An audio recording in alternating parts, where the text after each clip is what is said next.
We'll take you next to Reno, Nevada. President Obama is visiting with Val and Paul Keller in Reno, talking about mortgage refinancing. Live coverage here on C-SPAN 2. This is just a spectacular afternoon, and I'm thrilled to be here. We all know how difficult these past few years have been for this country, but especially for this state.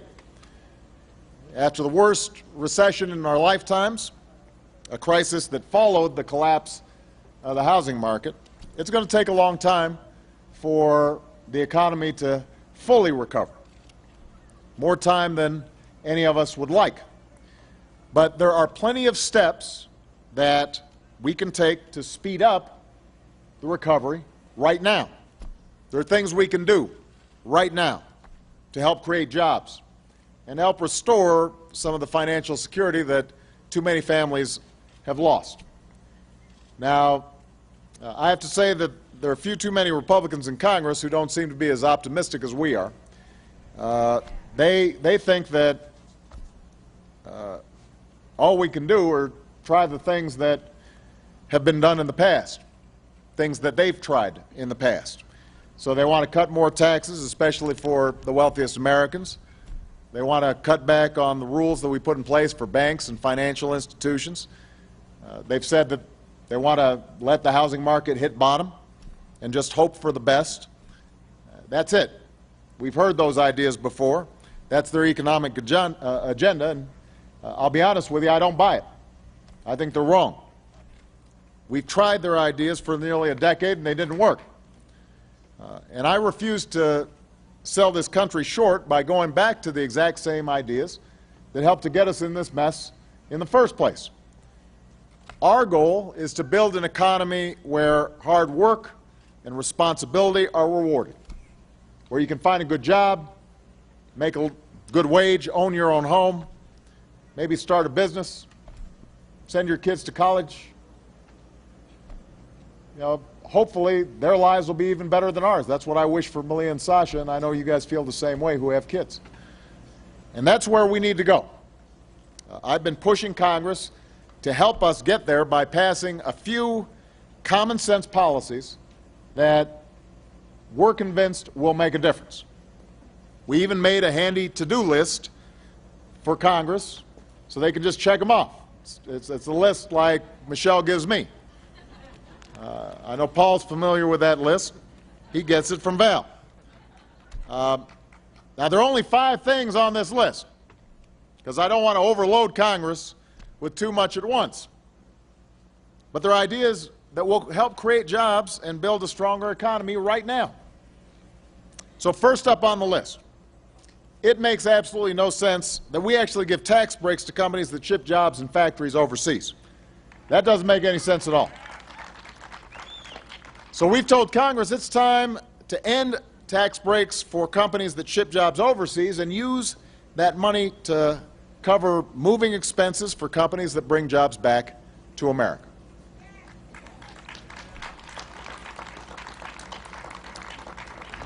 Second, instead of just talking about job creators, Congress should help small businesses and help small business owners who create most of the new jobs in America.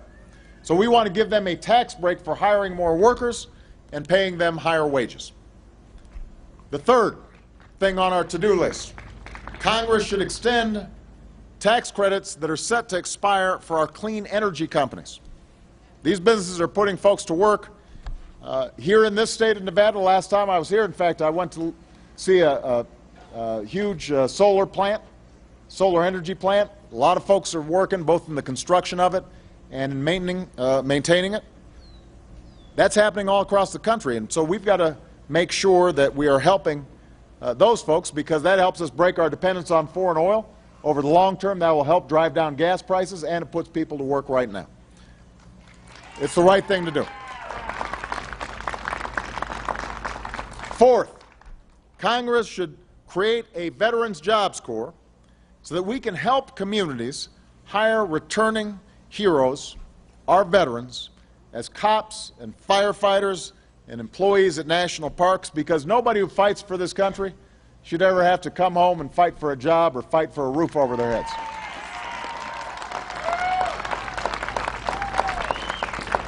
All right, so that's 4, which brings me to the 5th.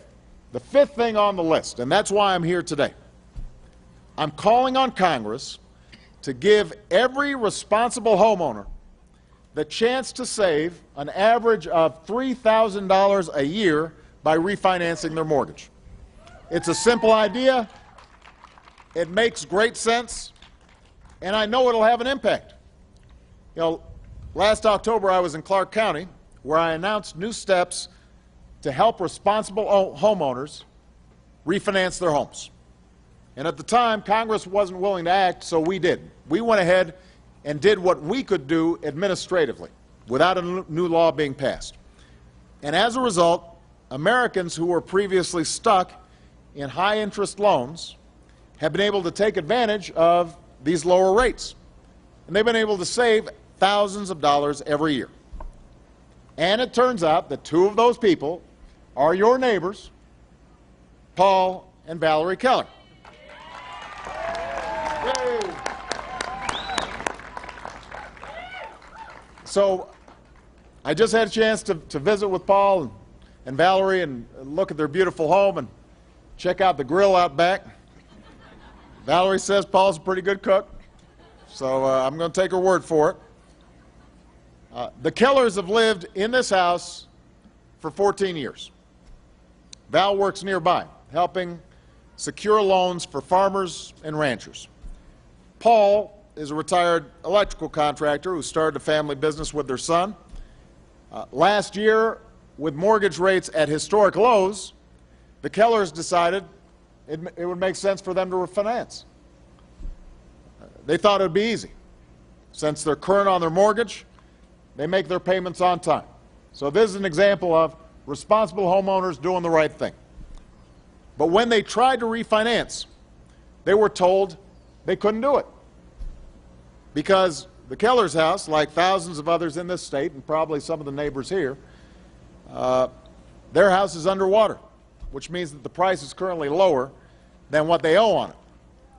So they were hit, you were hit, with a historic drop in housing prices, which caused the value of homes in their neighborhood to plummet. And a lot of banks, historically, have said, well, we're not going to refinance you if your home's underwater. Now, luckily, the Kellers saw my announcement that I'd made down in Clark County. So I'm assuming it must have been Val, because whenever something smart's done, it's usually the wife in the house. So they called their lender, and within a few months, within 90 days, they were able to refinance under this new program that we set up. Their monthly mortgage bill has now dropped $240 a month. And that means every year they're saving close to $3,000.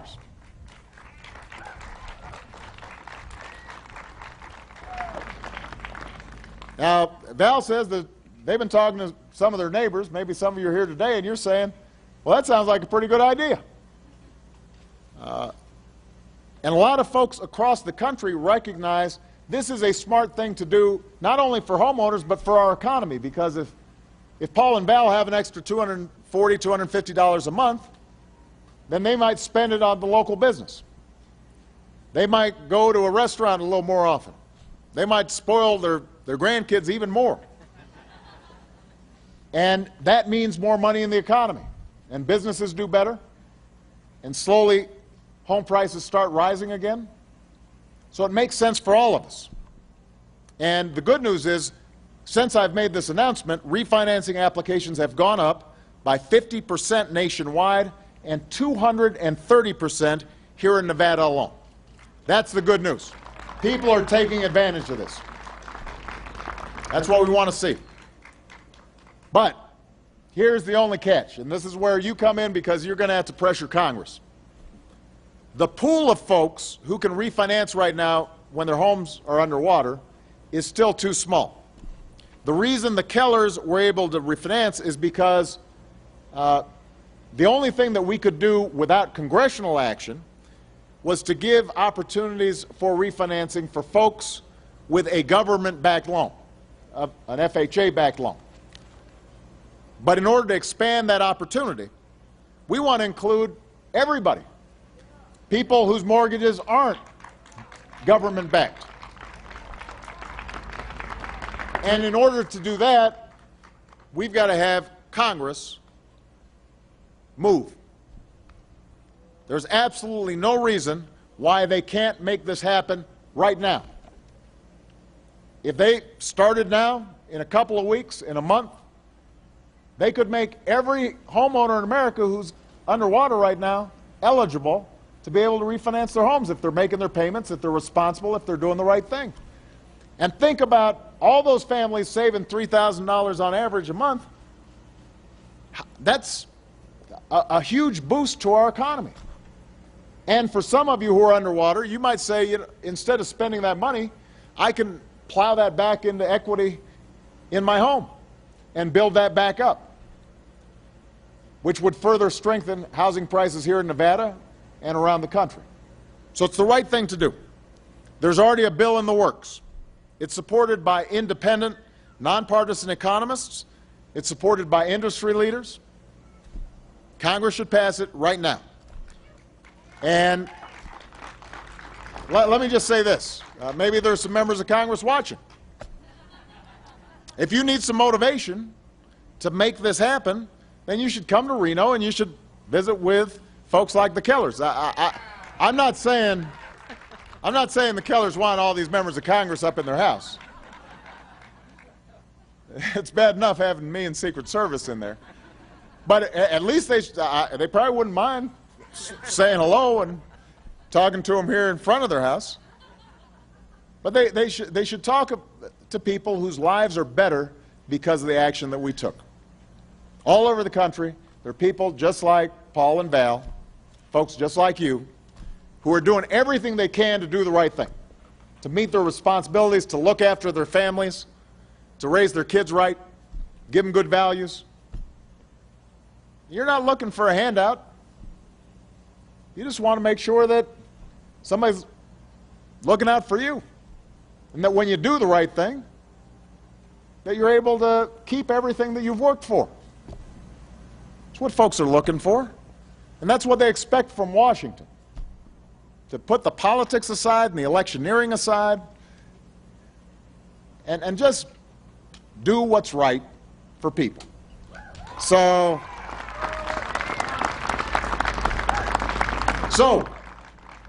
I need all of you and everybody who's watching to push Congress on their to-do list. Nag them until they actually get it done. We need to keep moving this country forward. Send them an email. Tweet them, write them a letter if you're old-fashioned like me, but communicate to them that this will make a difference. It's one small step that will help us create the kind of economy that all Americans deserve. And that's an economy that's built to last, an economy where everybody has a fair shot, everybody gets a fair share, everybody's playing by the same set of rules. That's what made us great in the past. That's what's going to make us great in the future. All right? Thank you, everybody. God bless you. God bless America. And give Paul and Val a big round of applause.